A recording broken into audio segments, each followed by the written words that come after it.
Hey guys, and welcome back to another episode of The Vertical Take with Jennifer and Taha. This is episode 47, and we have the debutante, the mysterious, the newbie, Brandon Collins. Yes, Brandon Liam Collins. Oh, do you go by Brandon Liam Collins I or love just my full Brandon? name. Okay, okay. Yeah. Well, there we go. Robert Downey Jr., Neil Patrick Harris, Brandon Liam Collins. I'm in good There company. you go. Thank you guys so much for having me on the show. Yeah, thank you very much for Thank you for coming coming on. on. And I think this is your first vertical podcast with anyone That is correct. interview. Yeah, so thank you Yes. for letting us break your virginity there. Amazing. The It's an interview. honor. Right. Don't worry, we'll be gentle. Please do. So I'm just gonna lead into the first question. What first inspired you to explore acting? Excellent question. So before I jumped into acting professionally, I went to an art school in middle school called Reading School of the Arts. It was very illustrious for a middle school charter school. And I did drama in theater between fifth and eighth grade. And I absolutely fell in love with it there. I got to play King Hubert from Sleeping Beauty in seventh grade. And I got to wear a fat suit, fake mustache, and belly bounce someone on stage. And Ooh. throwing myself into a ridiculous character was just so much fun. And I think everything kind of started from that point on.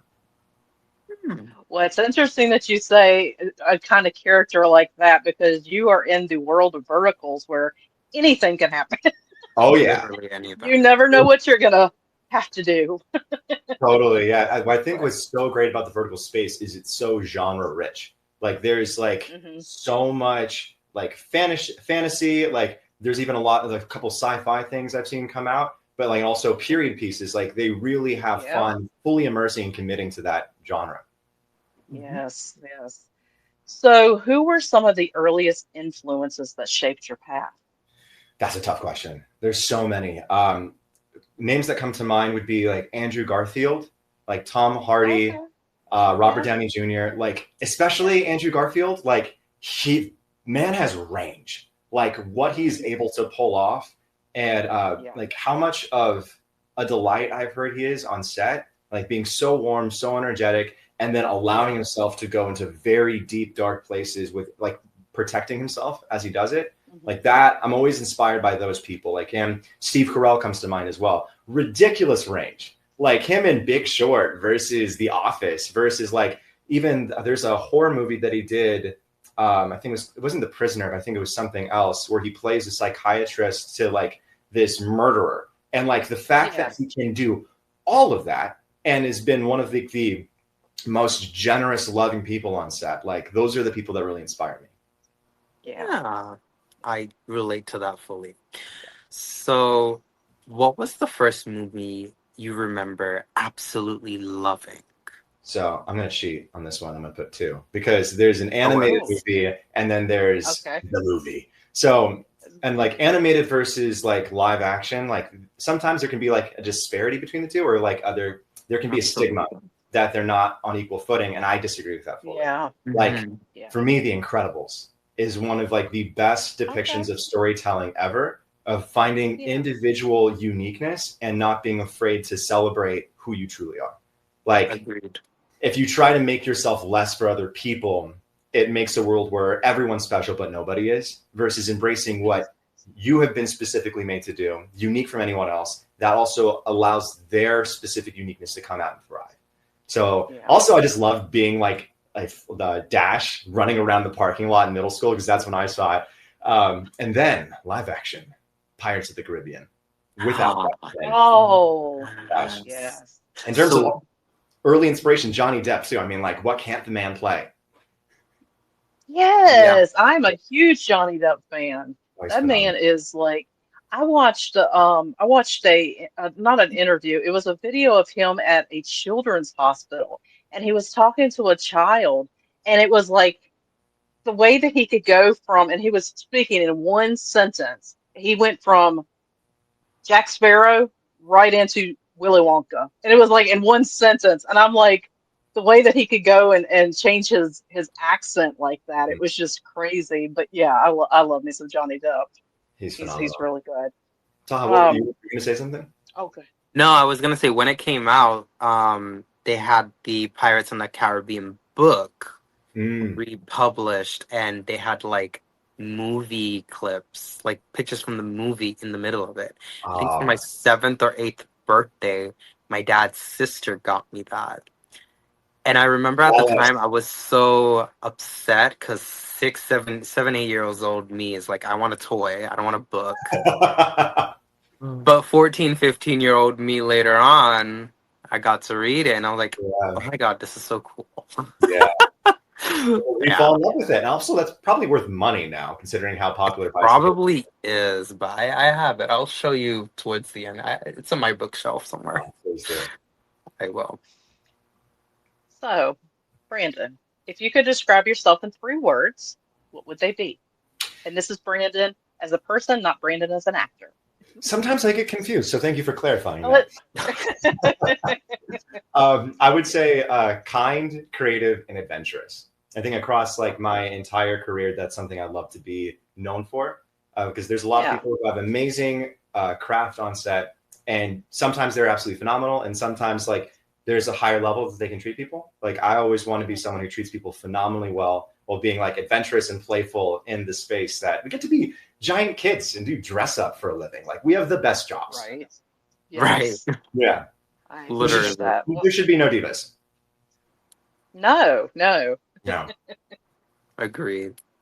So, what was the biggest challenge you faced stepping into your very first role? That's an excellent question. Yeah. Over the 3 years, because I don't think I'm counting middle school, I'm not going to do that one. Over the past 3 years, there's been so many amazing characters I've gotten to step into, but I'd say the one where I got cast in it was a short film.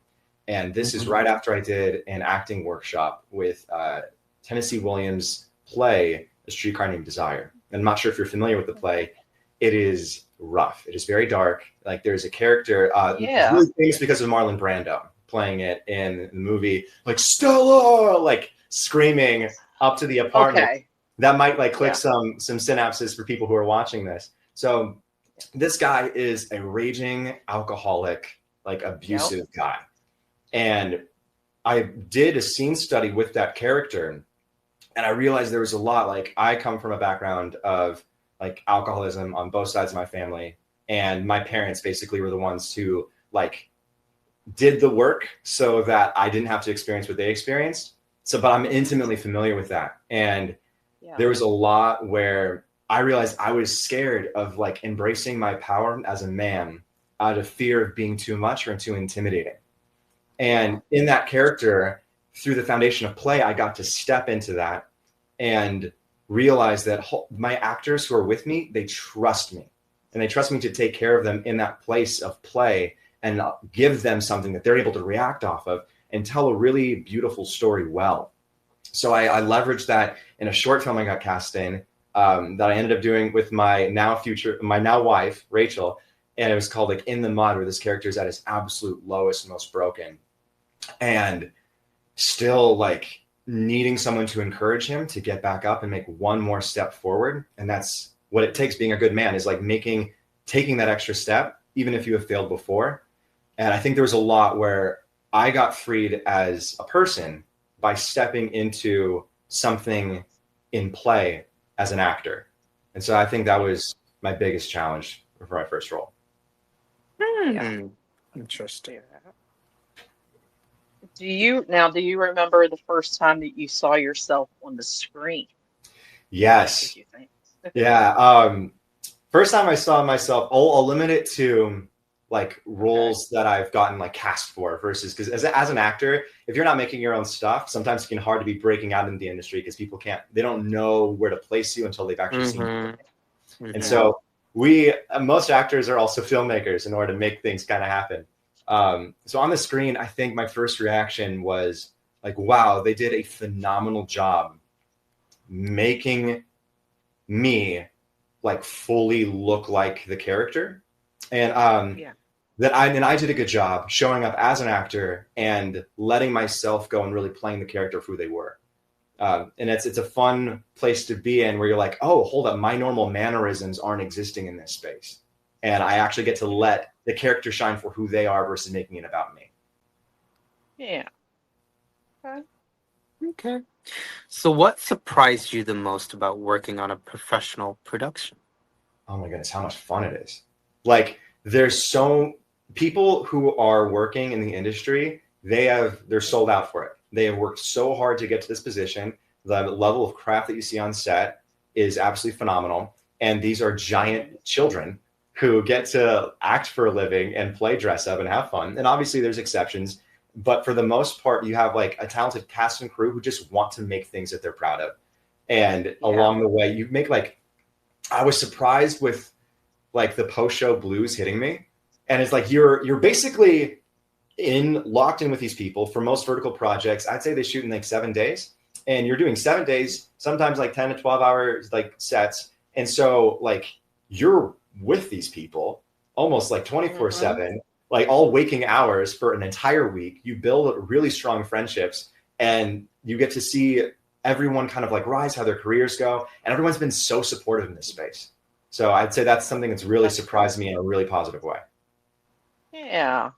Okay. Agreed. Yeah, yeah. I agree with that. That is the one thing that I love about especially verticals is it feels like everybody's just kind of like family. Like there's no, I mean, everybody kind of chills out on set. Sometimes they even chill out like outside of set. It's like everybody becomes friends. So Yeah, yeah, like, I you agree. can hear horror stories, but I haven't experienced that yet. Obviously, I'm new to the Good. industry, but I've Yeah. noticed the vertical community, like you guys, for an example, are Yeah. like so generous and open to like having people like on your show, and like the space in general has felt like I feel like it's so niche and it's not really like mainstream in a way where Mhm. the Hmm. community that's in it really loves it and cares about it and cares about nurturing it well, versus like Yes. sometimes where there's like a lot of money and the people kind of want to just kind of ride a train and bandwagon on something. If that makes Yeah. sense. Yeah. Mhm. Yeah, Total yeah, it sense. does. So how are you balancing the transition from engineering, because you did that before, into acting and even modeling? Yes. No, it's been so much fun. I get that question a lot. Like, so let me get this straight. You went from mechanical engineering and now you decided to be an actor all of a sudden, like you're some big shot, and now you're modeling too. Like, what's going on here? And What's up with the New York accent? Shit. that's all my family in the East Coast. There's so much where like I Perfect. get that like left brain, right brain. Like where do the wires kind of connect there? And Yeah. yeah, this is a great question. So like I feel like I'm just fully a nerd. And so like the engineering nerd part of myself and like the actor kind of thespian nerd are different expressions of creative problem solving. And so with engineering, it's like we have a problem, we want a solution to it, and it involves like Hmm. gears and rockets and fluid dynamics and all that kind of stuff. And with acting, it's like who is this character really and how can I portray this person honestly? And with Yeah. filmmaking, like everything's creative problem solving. Like, how do we bring this character to life within the constraints that we have? Yeah. But it's Hmm. like it's been so much fun taking all of the training I've had as a mechanical engineer and actually channeling that into the film space. And you Okay. might ask, like, what are those connections? Yeah, It's yeah. honestly working on teams of people that are like film has so many different departments that all bring like any Hmm. project to life. Engineering, there's so many different departments. Like as an engineer, I worked on a recovery or a rocket team in college that had recovery, propulsion structures, like the actual engine itself. And all of those Yeah. teams have to work together, coordinate in order to make something you're really proud of. And on set, Hmm. we have lighting, cinematography, directing, the talent on set, like and the rest of the crew, they all have to work together seamlessly. And everyone has to Yeah. be treated with like respect and love, and also make sure like communication's happening really well. Um, Uh-huh. but the part of me that went all in for engineering, like that focus completely switched to acting, and Hmm. I've met some of my best friends in the industry doing this. I've met my wife doing this, and so that Right. transition has been really really beautiful, really really fun, and I think it's stretched me into like being able to connect with my inner kid in a Hmm. really strong way and break off like perfectionism. Someone decided to drive by really loud. Did Perfectionism and not hear that. okay, this mic's working better than I thought. Yeah, but breaking off perfectionism and performance, because when you're trying to find art, you have to let yourself like explore and have fun and kind of go off the beaten path. And you can't do that if you're like, I have to do this perfectly. I have to do this one thing that I saw someone else do somewhere because that's what's safe. Like, no, it has to allow yourself to make a mistake and have fun in the process. Yeah, no, I agree. And I can relate to you on a similar issue because, well, I did my bachelor's in biology and then I went to med school, dropped out, and then I did my MBA and then I dropped out of the, well, not dropped out. I got my MBA and then I went out of the family business and then they're thinking I'm going to get a 9 to 5, but I'm self-employed. And now everyone's like, "Oh my God, what's he doing to make money? What's going on?" And I'm just like, take a look at this. There's a reason why I'm traveling. There's a reason Yeah. why I have nice things. Mhm. I'm making my money, don't worry. So it just goes to show that if you start off something and truly have a degree in something, well, because I have degree in two separate fields, and what I'm doing right now is totally separate from both of them. Totally. So it can take a lot of trials for you to get there, but when it comes to what you truly do, it can be really anything. Yeah, that's a really good point. And Taha, I would love your thoughts on this. Like, have you felt for you that your biology and I forget, what was your other degree in? MBA in finance. Finance. Okay. So, because I know it's business, but I didn't know specifically what you're focusing on. That with finance and obviously with biology, finance obviously makes sense if you're a private, like you're a private contractor doing your own private business owner. That makes sense. But with biology, then going into what you're doing now, how have you found that? What were the lessons, or even just like how it affected you to be able to be on business for yourself?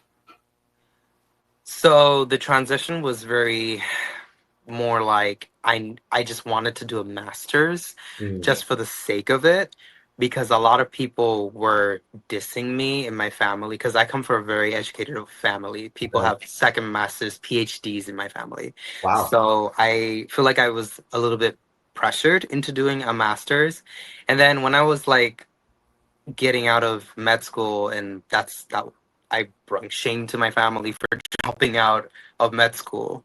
You know, I guess it's the Asian thing. But hey, I did the master's, and when they heard it was an MBA, everyone was like, "Oh, you're gonna have to take prereqs and all that." Well, guess what? I didn't. All my math helped because you need a lot of math when you do science, so all that helped, especially for all finance. the calculus. I did calc up to calc 3. Yeah, that's a lot. Was... Well, the only thing I did past due was linear algebra and differentials. And ask me if I'm using that now. But I think no, I'm pretty sure you're not. Yeah, no, but like there's so much that I think it taught in terms of like there's no problem that we can't solve if we spend enough time and energy doing it. And I think like I hear that in what you're saying, and like I 100% feel that as an engineer. Like there's nothing that if I do it 1,000 times, I'm going to get it. And I think that's the biggest thing with this industry. Sometimes it's like a 5 to 10 year industry. It's been phenomenal to see certain people like really lift off really quickly, especially in the vertical space. But for a lot of people, like it's a grind. You have to really hone your craft. And then sometimes it's like work meets luck. And like you have to like preparation meets opportunity, I think is a better way of describing it.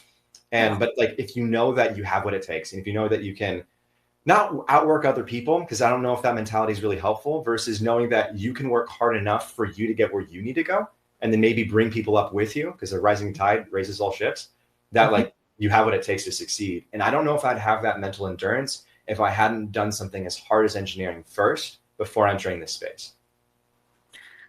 Well, sometimes you do have to try. But I don't know if engineering was pushed on you, but for me, becoming a doctor was pushed on me to be in the science field and all of that. But what I had to do is basically find myself. And even with the MBA, I'm not a finance guy. I fucking hate finance. But what I do for a living is U.S. immigration. So I was able to use the MBA to get myself a LLC and I was able to, do U.S. immigration, which is something that I'm very good at, Mm, and a lot of money in it. Don't get me yeah. wrong. And I'm also a financial advisor. So Okay. I guess I am using my MBA, but that's only because like I've been tortured in MBA classes where it's like stuck in the corner of my brain. I'm like, okay, why not make a little more money by becoming Let's financial? profit from our trauma. Well, that's how I got into the verticals because I needed something as a de-stressor when I was taking my MBA classes the Okay. whole year of 2024 because Gotcha. I'm crazy. I took a 2-year program in 1 year. Wow. Okay. Yeah. You need to take the edge off a little bit. And my Yeah, was the so vertical that's how too. the verticals came to me, and I was like, Okay. you know what, quick, snort, snappy, it is what it is. Brandon, what drew you to Falling for You Again in particular? That one was a really fun project. Yeah, it's my debut as a lead in Vertical, and Mhm. I could not have been happier with the cast and crew on that project. It was really, really fun. Um, this was an interesting project in that it's one of the only verticals that's out where kissing and intimacy scenes like are not in it, and like that's one Oh, of Insane. my yeah. So like that was one of my requirements before signing on to the project because I'm not doing any intimacy or kissing scenes unless it's with my wife. And so okay. that was one Good of the things that boundary. really caught me in terms of like, okay, this is a really good challenge in terms of how can we show romance done really well and with like show not tell, but also like show based off of their chemistry versus cheating and just kind of going off of physical stimuli. Hmm. Like Yeah. oh, they're in love because they're making out with each other. Like Right. there's some phenomenal stories that are out there that do involve like kissing, obviously, but like it's a really fun, unique challenge. Like how can you really show two people in love with each other and Yeah. not go that extra mile? And so I think that was a really fun challenge for me as an actor. And obviously Casey knocked it out of the park as my co-star. And like she's been doing this for a hot second. So it was really fun working with someone who really knew what they were about. Um, Yeah. and so I think that's what really drew me was the challenge of that. And yeah, to show pure love done well. Yeah. And then to have Haley as your protagonist, like, She's so great. Oh my goodness. Girl is vicious in the best way. Like the sweetest person on set. Like I love that she's so free to be able to tap into what the story needed and Mhm. was an absolute delight. yeah, Yeah. no, she's amazing. Well, we wouldn't be talking to you if it wasn't for her. So No, because she's the best. she is the best. Mhm. She totally is. Yeah, I know. And she was pretty quick. Like she had mentioned you, and then next thing I know, like not even after she finished getting off our interview, she's like, "I just messaged Brandon. He said he's down." And I'm like, I'm oh, like, okay, that was cool. fast. She, Literally, we interviewed her like 4 days ago, and now we're interviewing Brandon. Yeah. I'm so honored. No, Yeah. she was one of the people that I'm really excited to see where her career goes. She has phenomenal craft. She's a Yeah. really hard worker, and just seeing the level of how she made Rebecca, her character, her own, and really honoring her story, even while she's a very broken person. Obviously, like she's not making good decisions, and she's really hurting the people No. around her. Yeah. And yet, like the way that Haley plays her is so authentic versus a campy two-dimensional portrayal. Like she Right. comes across as so real on screen, and to see someone take someone so malicious and it also make you empathize with them at the same time, whew, that's a hard thing to do, and she did so phenomenally. Right. Yeah. I agree. Yeah. Props to her. Yeah, So when you first read the script, did it immediately resonate with you? I had a lot of fun reading with my wife. Yeah, there's a lot where understanding Bruce's character and also realizing like this is a guy who almost like acts a little bit like Batman. Like if he had never discovered like his alter ego in a cowl. Like Bruce Whitmore is kind of Bruce Wayne with just like he has just more parents. Like there's so much where he's so willing Yeah. to go above and beyond to protect even at his own expense. And I loved that aspect of his character. And so it was really fun tapping into that. Like he is someone who loves so fiercely and also goes out of his way physically and even at cost of his own reputation to make positive change that he seems to need to happen. Yeah. Well, maybe that's why They named him Bruce. Maybe. Maybe. Now you. I've fun sometimes when I'm working with characters where I'll have make a playlist for them. And for Bruce is I used a lot of like Batman stuff in order to like tap into Oh, his psychology. And you look at you okay. watch it and it's like, where are you seeing like action hero, like vigilante? And I'm like, Bruce is not ready to throw down if the time comes for it. I think it was really fun preparation work for this character. Yeah.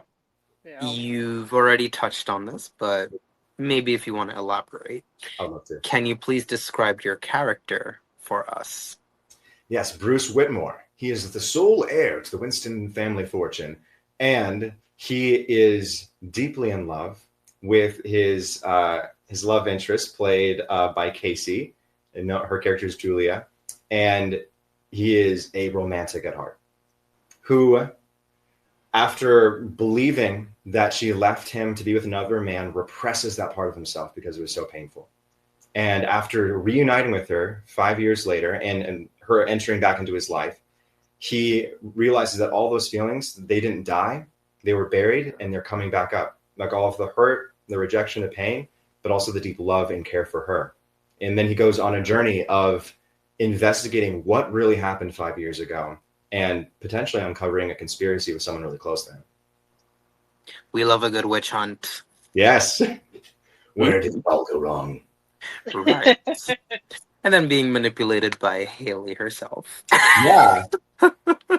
Well, not Haley, Haley's character. Exactly, yeah. If you happen to see our interview that she posted on her Instagram where we had like a behind the scenes interview, it was so much fun doing that with her, like talking about like, maybe win him over, maybe. And I'm like, I'm not sure about that. Not with that crazy ass. I'm not sure about this. Girl's a little desperate, a little clingy. It's giving I have daddy issues. Yeah. Big time. I'm Very taking much so. that. Yes. Anyway, just take it from 12. So, did you find yourself relating to that character on a personal level? Yeah, that's a great question. There's a lot that Bruce does that would not be my primary instinct, and there's a lot that he does that like I heavily relate to. Like I've done jujitsu. Like I'm not afraid to be physically involved in a situation or to protect someone. I've also been smart enough where I've never been in a fight because I'm able to talk and diffuse things out of situations and really be clear about like what's the core of what's going on here.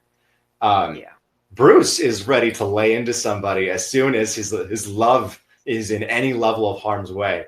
But like his caring heart, like he loves so passionately and so intensely, and that either manifests in his fierce protection or it manifests in his like deep undying love. And I think you get to see that in some of the flashback scenes with him and Julia, where like this guy's like 90% feels. Yeah. Yeah. Yeah. And especially like at that very last scene, I think it was, where he gets stabbed and it's like she's getting ready to get burned alive and he's like, no, I'm not going. I'm gonna stay Right. here. I know I've got a big hole in my stomach, but I'm gonna stay here. Doctors For be damned, you. I'm saving you. Hopeless romantic, even when Yeah. you're literally dying. Yes. Like he was willing to die for her. And I think that story is so resonates with people so much because having a love worth like Dying a for. sacrificial love. And I think sacrificial love can exist in like a multiple different facets. And like with my wife and I, like we talked about before getting married, like my job is to love you at the expense of myself and to serve you well. And to like, and I think that has allowed us to have a great, phenomenal relationship. She's my best friend and like she's love of my life. And also we're in film together. Like, she's a phenomenal writer, director, and acts in the stuff that we do together.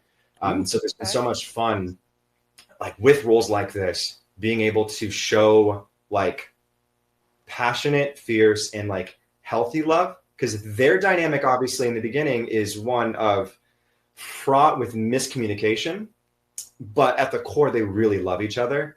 And Bruce does not go about it in the best way in the beginning because he's really hurt, but then you see that side of him really get healed as he knows what's truly going on. Yeah. And he's a mama's boy. I mean, he believed his mom Yeah. over his Yeah, I I thought know. about that a girlfriend. lot. Like, how much of a healthy relationship does he actually have with his mom? Because I'm not like, there's a lot of scenes where they're not affectionate with each other at all. In the script, none of that's happening. No. Like, his role is to basically fulfill a title and continue on a reputation. Like, that's not Yeah. very holistic. So I don't feel like there's a lot with his relationship with his mom where he is seen as an individual. He is seen as your job is No. to do this. Exactly. Yeah, and so I thought about that a lot in terms of portraying this character. He respects his mother, but obviously there's a very striking distance in the relationship. Hmm. Agreed. It's the toxicity. It's like, yeah, it's like your mom is basically a mountain lion who's never had a maternal instinct. Like, how do you relate to that?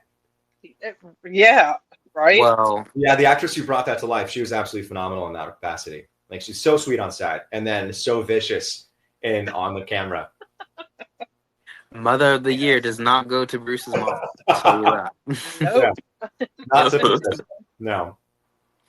So tell me about your overall experience working on On this set specifically, or just in general? just films in general.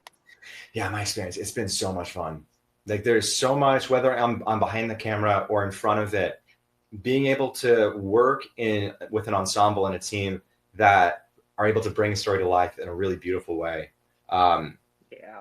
There's just something about being on set where it requires so much of yourself. Like, again, I talked about how long the days can be. Like, you're 12 hours, like anywhere between like 8 to 12 hours, you're on set pouring out so much of your time, energy, attention, and emotion, especially if you're in front of camera. And it can be one of the hardest jobs like out there because it requires so much of yourself. And it's also like the best job. Like, we're not doing rocketry, we're not doing neurosurgery, like we're not doing things where like people's No. lives are at stake. And I think that's really important to keep in mind. But it's requiring so much of yourself emotionally and to be present. And to do that for 12 hours, it takes a lot out of you. But there's Of course. nothing as fulfilling because you're like, I'm so here right now. I'm so locked in who's behind the camera. I'm so locked into like the actor in front of me right now. And man, like, I think I'm my happiest on set. Yeah.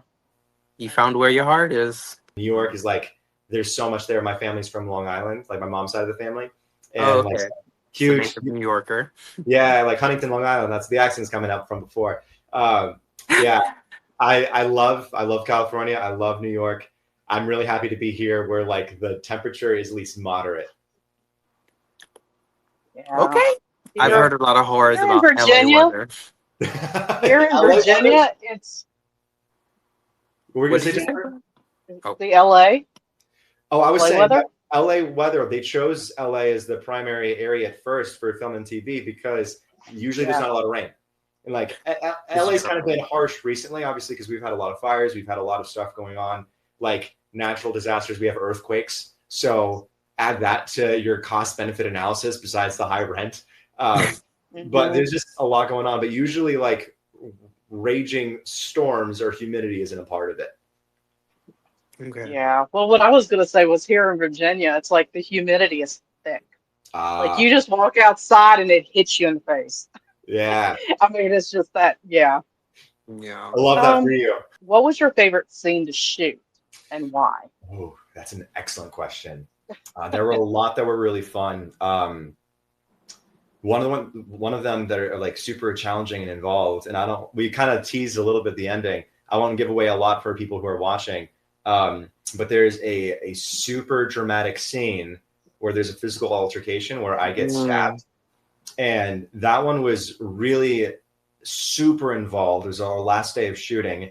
Everyone's tired, and we're kind of like going as much as possible, and so it was like Yeah. the combination of like allowing the exhaustion to feed into the performance with just like the best play partners. Like, it was so much fun to like really send it in a way that was also grounded and authentic. That one was really fun. And I think like on the opposite end of the spectrum, like Casey seeing Julian, not for the first time, but in the office when he surprises her as like the CEO of the Whitmore Realty Group. And like the level of nuanced authenticity in that performance with both of us, like there's so many emotions going on in that short amount of time that are also like subverted and then like explicit at the same time. Because like he like really is not enjoying the rejection that he's experiencing by her at that time when he's like really trying to help. And there's so much subtlety and nuance going on. And so I think as an actor, that was really fun to portray well. And Wes really helped with that. He was a phenomenal director. Yeah, that's good. Yeah. Here I am just whenever I was talking about the stabbing scene, and you're over here like, I don't want to spoil it for anybody. And I'm like, oh, he got We kind stabbed. of already, yeah. But We've it's been okay. When this there. airs out, people have had time to watch this. What do you hope the audience will take away from the story? That's a great question. Yeah, I hope that the audience takes away in a beautiful romance of redemptive love and the second chance love, where even in the midst of miscommunication, even in the midst of like abuse and betrayal, that true love can persevere through very difficult situations. And the power of honesty in communication and transparency, and what hiding really does and how it subverts so much. And sacrificial love. I think I've said that 1,000 times. I think it's worth saying again. Hey, it's a part of the niche. So, rejection is a big part of the industry. How do you handle it? Yeah, that's an amazing question. Part of that goes to my relationship with God, knowing that like, he's the one who brought me in this industry. If he's the one who's going to have me succeed, it's by him, not by me. And also like, I'm not right for the parts I'm not right for. Like I've been reached out to for a lot of vertical projects prior to this one. And there is a lot that I've turned down simply because like, I'm not going to be kissing people other than my wife. And for other people that have no problem with that, they're like 100% respect that. Like, I love that other people are doing those roles, so I don't have to. But like the part that I'm right for, I'm right for. And the part that I'm not, I don't have to worry about it. And I don't have to fight for my place in this industry. I can make my own. And knowing that like I have what it takes. And if someone else doesn't see that for a specific role, it's nothing to do with me. Like, especially talking with my wife, she's done a lot of casting and behind the scenes directing work, and behind the scenes pre-production for that. Finding out that like someone can be phenomenally talented, and if they don't have the right look that helps complement the other actor that's on set, they might not get the part. And you have to like relax and kind of release that and be like, hey, like what's for me is for me. And like, I think Chadwick Boseman on his speech to Brown University talked about that so beautifully. Like the door that is right for me, if someone isn't letting me through that door, God is going to replace them with a person that will let me walk through it. And I think having that confidence has been instrumental in having like mental fortitude and peace, just releasing that like I don't need to get anything except for what's coming to me. Yeah, exactly. Yeah. So who did you just mention just now? Whose speech was that? Chadwick Boseman. Yeah, he was Black Panther. Why did you have to bring up Black Panther? That was such a sad, not the movie, but I'm talking about his fate. Yeah, he was a good guy. I liked Black Panther. No, gone soon. Yeah, but when he signed on for Black Panther, he knew he was dying. Yeah, which is insane.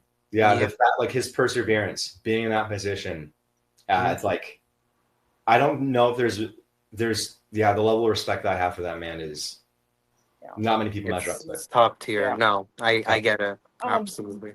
Brandon. Taha. Who has been your biggest supporter so far in your industry journey? Okay. Yeah, without question, my wife.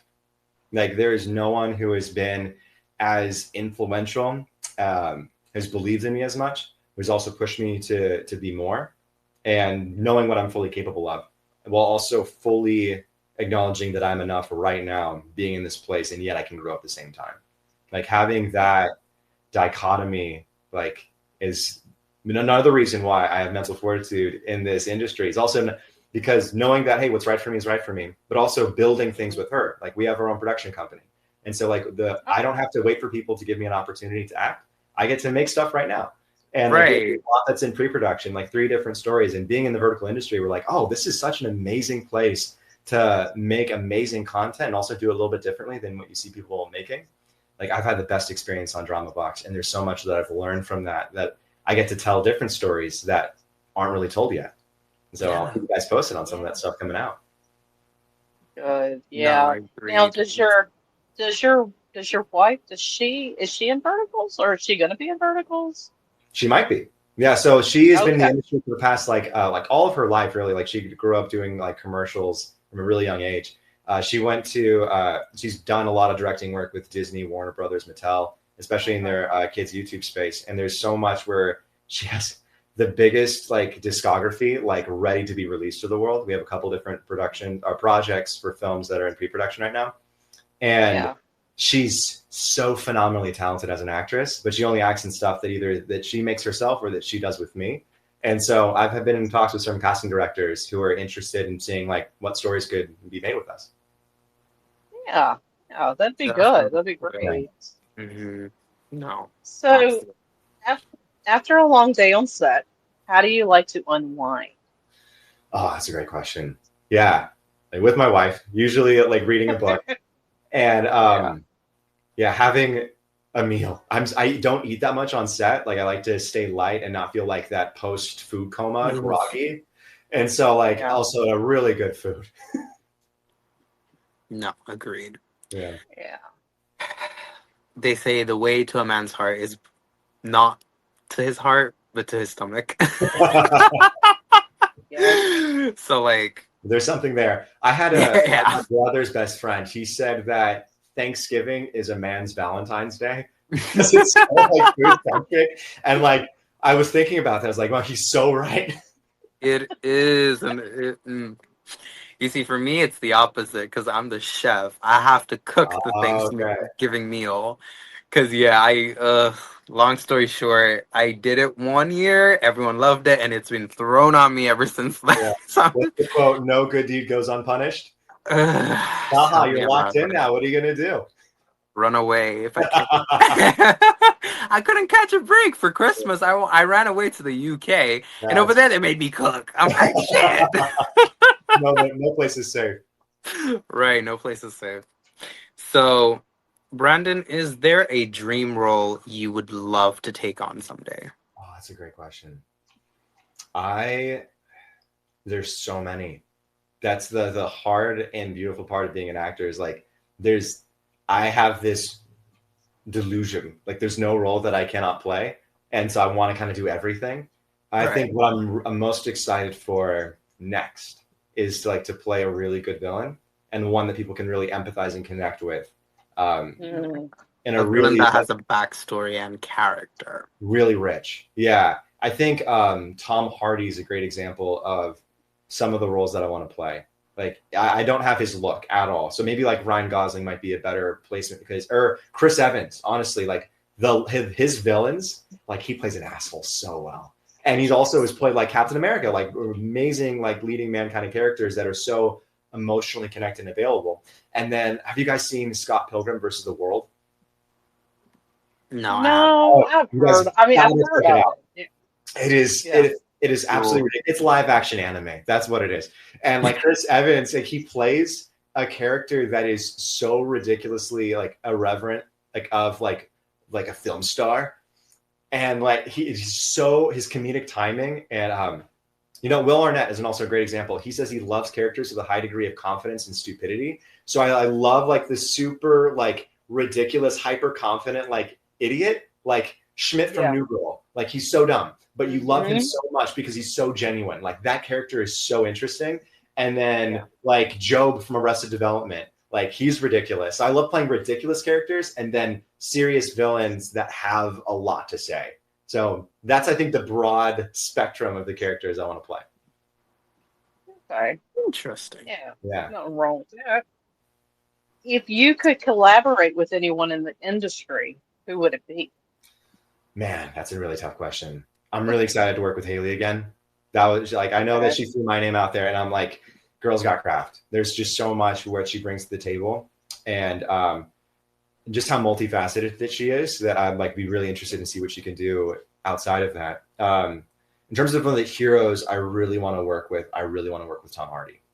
Like Mhm. his background, and also John Bernthal. He had a lot of time in Russian theater for his training, and like the presence he brings on set, like it'd be so much fun to collaborate, but also just learn from him. Like there's so much that he has. He's went so far, but I remember him as Shane on The Walking Dead. Yeah. I love, I love. I mean, of course, he. Did you ever watch The Walking Dead? Did you see him in The Walking Dead? Yeah, I've seen episodes. Oh, His character, okay, yeah, so good. yeah, yeah. He turns out to be like he turns out crazy, but yeah, he was good. I like John Bernthal. Yeah. Yeah, he's a good Going actor. back to the first question, or not the previous question, like who would I want to play? Characters that like can seem really nice and genuine and like charismatic, but then there's a lot more going on, like levels that he plays in that, like the best friend that ends up being the betrayer, like like that. There's a lot Hmm. there. Like I love playing and also representing masculinity done well. Like that's something that's a huge like calling for me, and like to show other men like, hey, like this is the standard, and then also like showing evil for what it truly is. Like I'm really passionate about both of those things. Okay, so now that we've got the questions out of the way, that wasn't too hard. No. Now we're going to get into the two truths and a lie. The score is 14-20 Scores 14-20 on what? between me and Yeah, Jennifer. yeah. Who Oh, guessed? okay, Yeah. got you. Okay. So first of the three, Okay. when I was 21, I traveled in Europe for 6 weeks. I am fluent in German. And when I was in middle school, I was able to go on a tall ship for 2 weeks and sail on the seas. Ooh. Interesting. Yes. Well, wait, you just went to Europe for 2 weeks? Is that what you said? 6 weeks. I traveled Europe for six 6 weeks. weeks. I'll travel to Europe. Okay. Makes it sound more exotic and adventurous. That could be true. Your mom's side is from Long Island. All of them go to Europe, including myself. Mm-hmm. So that's probably true. Um, I don't think you're fluent in German. I think that's the lie. Go ahead, he probably Taha. could be. He probably could be fluent in German. Thinking. I don't say anything except the scales. Now I should say the sales because, like, I don't want to pick the same thing as Jennifer. Are you sure? Maybe he did, or maybe he didn't go to Europe at all. You seem like a traveler. I think you did go to Europe. All right, I'll make it. I'll make it very interesting. I'll choose the last option just because I don't want to choose what Jennifer chose. Okay. Locked in. I did travel Europe in 2018 for 6 weeks, and the last four with my sister. And I did when I was in middle school travel on the So you're high. not fluent. No, I'm fluent in Spanish. That's the one that I have under my belt. But I'm very German and very Irish. So I feel like if I said I was fluent and not fluent in Spanish, like that would be I so was gonna obvious. go with that option, but I took the devil's advocate and I just to be Just spontaneous. to be a contrarian. I see you, Taha. It's okay. But my true answer would have been number 2. Congratulations, Jennifer. Is You're that at 15? 21. 21. Oh, Jennifer was I didn't get it right Yeah. because you're not fluent in that was I a didn't lie. know whose score was whose. And so I was that I Yes, was I'm 21. it's because I sometimes like on purpose choose the wrong answer just to not be on the same par as Jennifer, but it's okay. Okay. Okay. Right. Well, to the rest of you who guessed that correctly, congratulations. Yeah. Moving on. Rapid fire. rapid fire. Let's send it. You ready? Ready. All right. Do you like skiing? I have. Are you talking about snow skiing or water skiing? Snow skiing? I haven't been. Water skiing? Yes, I do. I'll take that. Do you like watching sports? I love watching sports during holidays because my brother loves them more than me and also knows all of the drama. And so I'm rooting for whatever team he's rooting for. Yes, and football always plays something during Thanksgiving. So Exactly. there's always a football game going on. Yeah. Makes When sense. FIFA's happening, I'm about I'm about it, but I have no idea the history of anything going on. Right. Do you like challenges? Yes, Chocolate or chips? chocolate. Do you sleep naked or with PJs? I am not answering that one. That's fine. No worries. I sleep with my wife. We'll leave it there. Oh my God, that sounds worse. Would you rather a flirty message in the morning or night? Mm. In the morning. Okay. Would you, if you could control the weather, what would you choose? Mm. I love a good rainy day. Yeah. Have you ever caught yourself daydreaming about someone? Yes. Do you like celebrating birthdays? Yes. Do you like camping food? Yes. I grew up camping in Northern California, so there's a lot of really fond memories near like Lake Almanor, which is like way north, like 3 hours south of the Oregon border. And so, yeah, it's really nostalgic for me. Okay. Party, party host or party guest? Host. If you could design a video game, what's the theme? Cyber noir. Mm. Do you like celebrity interviews? Like watching? Yes. Okay. To keep a secret or to tell a secret? To keep a secret. Mm. What's one thing that you want to get better at? That's a great question. I want to get better at not embracing false humility. Mm. If you could be famous, what would it be for? Famous for showing masculinity done well, and yeah, helping create a new avenue for amazing story-driven narratives. Do you enjoy volunteering? I do. Have you ever smiled for no reason because of something? Yes. Like just smiled like an idiot, like okay. Do you like subtle compliments about your laugh? Yes. Do you like road trips with music? Yes. What type of music's playing? It's eclectic. My dad and I, when we would go up to Northern California and drive up, we would have the Ocean's 11 soundtrack playing in the background. We'd have some U2, some like old 80s classics, and then Coldplay would also be going on our surf trips, which would be a lot of fun. If you could speak any language instantly, which one would it be? Okay, I already have Spanish.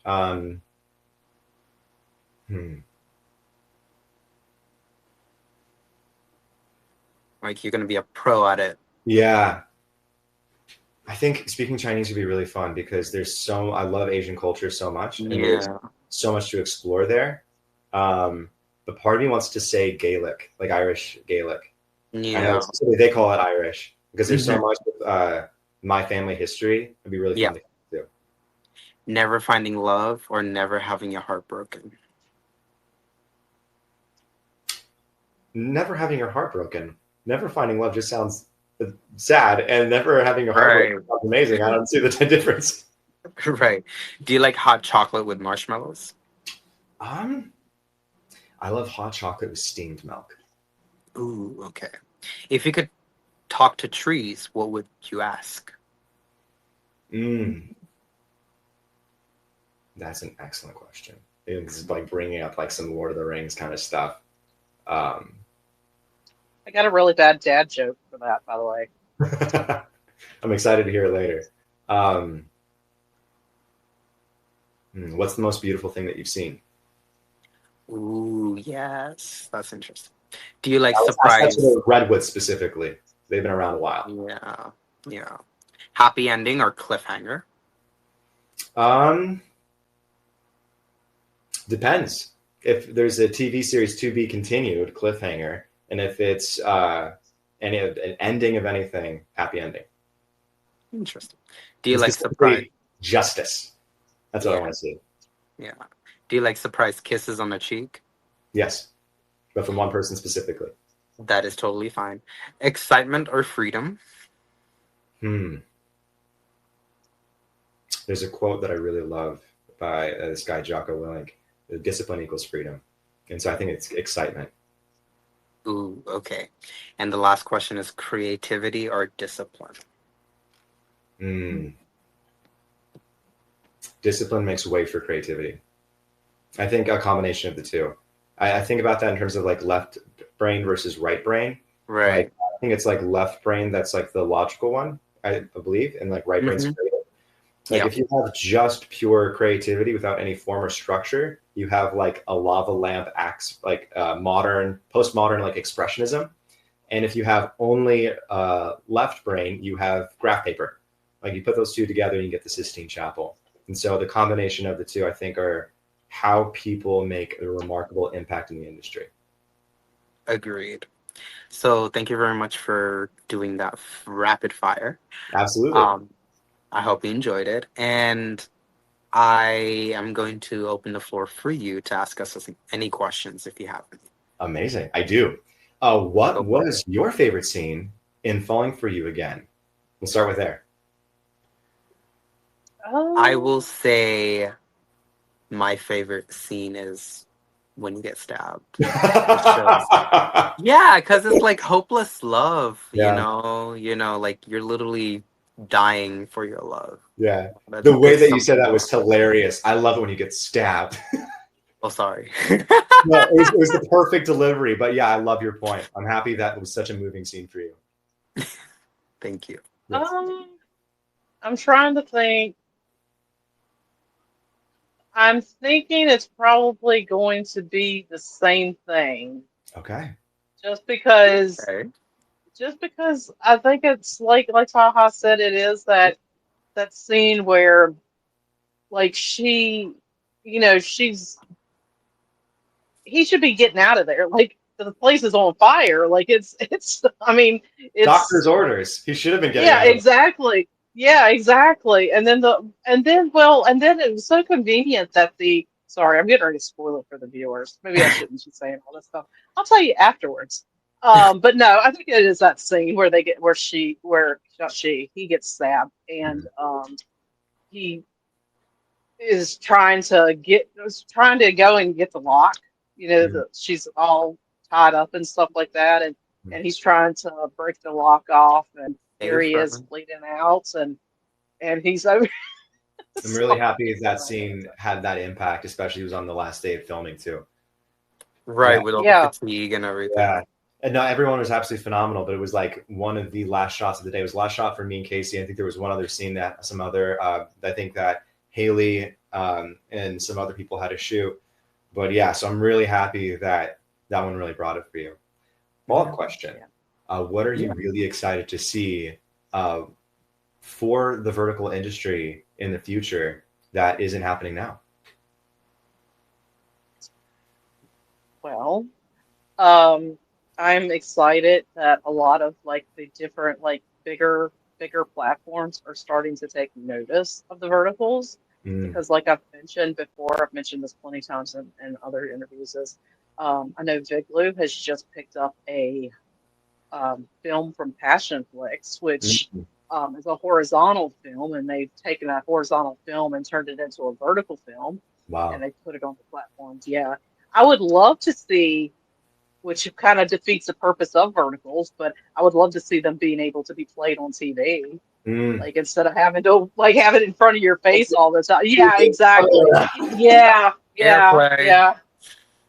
So, but yeah, I screen think that's what share. I'm excited Yeah, there for. you go. Screen mirroring. Yes, airplay, screen Yeah. mirroring. On Yeah. that point specifically, Drama Box is partnered with Disney's Creator Program, and so I'm excited to see Hmm. what that is going to yield. Because you are totally right. I think Netflix is a couple different vertical content, and as well as like choose your narrative content as well. And so it's a really Yes. fascinating time. I know Quibi started it, and then nothing happened with it because it was too early. Because it was before COVID, and Yeah. Yep. then you have companies like Dropbox, True Reels. They started rising up and helping gain popularity to the point where the big companies can't ignore it. So it's going to be really, really fun to see what happens. Taha, I'd love to hear your answer. So for me, I want new genres Mm. that haven't been told before mixed with other genres. So I'd Oh. like a rom-com horror. Mm. You know, like people may call me crazy for that, but like Oh. why not have the blood Yeah. and gore plus your typical romance? Have you Like seen My Bloody What We Do in Valentine? the Shadows? I'm sorry? Jennifer, you first. Well, no, I was going to say, like, kind of like My Bloody Valentine, that I don't think film. I Like, saw that one. oh, sorry. Okay. Have you Yeah. seen What We Do in the Shadows? No, is It's that's a a vertical? No, it's not a vertical. It's a Okay. vampire mockumentary with Taika Waititi and some people from Flight of the Conchords. It's a New Zealand film, and it is a comedy horror. There's no romance in that one yet, but that's something that I would love to shoot something like that and make it a romance. That'd be so much fun. What about a comedy mystery? Mm. Yeah, that'd be really fun. Yeah, I'm Mm-hmm. thinking of like Knives Out in a vertical format would be really fun. Or Clue. I Ooh, was just thinking that Yeah, Clue. there's blue. That there's a would, lot of opportunity there. yeah, they can, hey, instead of, because it's all data driven, it's from the algorithm, instead of, repeating storylines that have shown to do great, keep Yeah, it as a classic and, get some original stuff and air it. Take the risk. yeah. Everything Well, is about risk. yeah, I think there's a beautiful dichotomy between safety and risk when it comes to businesses. Like going back to mechanical engineering, obviously you have your BMA. Like there's so much where you need innovation in order to keep businesses alive. And if you only do what's ever been done before, then there will be a point where the industry will have a turnover. And I think based off what we're seeing in the industry, there's a huge opportunity for amazing new content to come into play. And there's a little bit of a changing of a guard. And so I'm excited to see those who are interested in telling stories that they're truly passionate about, what's going to come with that. My wife and I are definitely going to do that. And I'm excited to see the interest in doing some of those genre blendings. We have a Western treasure hunt romance that we have in the works, a sci-fi time travel romance, and then a supernatural one that I'm very, very excited about. So we'll keep you guys Oh, posted about what's going to come. yes, let us know. These sound so great and Yeah. amazing. And Jennifer is a huge Supernatural fan. Well, the TV show, not the. Yeah, Yeah, the well, I TV mean, I show. like the genre. Yeah, I like the genre too. Jensen Ackles is absolutely phenomenal. I think he's another Oh guy. my God, Where's that's your my. towel, Jennifer? Oh Why'd you my take God, it I don't out? even know. I think Jackson's sitting on it over here. Yeah, I have a Jensen Ackles is my celebrity crush. I love me some.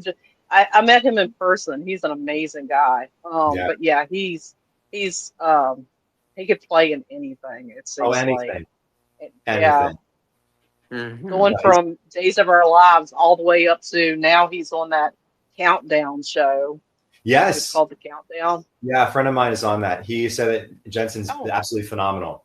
Oh, wow. Yeah. No, so yes. he's another guy I really want to emulate in the industry. Yeah. Yeah. Yeah. Well, thank you very much for coming on to the Vertical Take. I will definitely link all of your socials and IMDb in the description box below. And to the rest of you, if you haven't watched it, go ahead and watch him and Bruce in Falling in Love for You Again. And if anything new comes out, I will link it in the description box below. So, yeah, Absolutely. thank you for watching to the end of this podcast. Yes. Thank you guys so So, much. Excited to keep you tuned for all the things coming. yes, Yes. a collaboration indeed. And Mm. until next time, peace.